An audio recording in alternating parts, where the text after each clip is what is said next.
আমাদের কাছে আসা একটি বাচ্চার প্রিয়ম। প্রিয়মের মা চাইতো তার বাচ্চা স্কুলে যাক। প্রিয়ম কিন্তু খুব ইন্টেলিজেন্ট চাইল্ড, কিন্তু তার মধ্যে বেশ কিছু বিহেভিয়ারাল সিমটমস ছিল এবং সেগুলো আমাদের কাছে আসার পর স্টেডিলি ইমপ্রুভমেন্ট হতে শুরু করলো।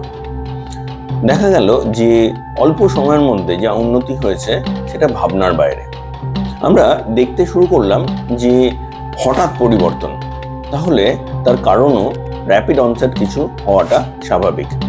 ডিপ ডাইভ করতে গিয়ে বুঝলাম যে বাচ্চাটির মা তাকে স্কুলে ভর্তি করার জন্য চেষ্টা করছে এবং এই স্কুলে ভর্তি করার জন্য তাকে বেশ কিছু জিনিস শিখিয়ে নিয়ে যেতে হবে, না হলে তো স্কুলে তাকে নেবে না। সুতরাং সে তার বাচ্চাকে বাড়তি কতগুলো জিনিস শেখানোর চেষ্টা করতে শুরু করেছে এবং যখন বাচ্চাকে ফোর্সিবলি কতগুলো জিনিস করানোর চেষ্টা করা হচ্ছে তখন কিন্তু বিপর্যয় নেমে আসছে। আপনারা যেভাবে ভাবছেন না যে আপনাদের বাচ্চার অ্যালাইনমেন্টে আসতে হবে, আপনার অ্যালাইনমেন্টে বাচ্চা আসবে, এই ভাবনাটা ভুল। আমরা এভাবে ভেবে থাকি।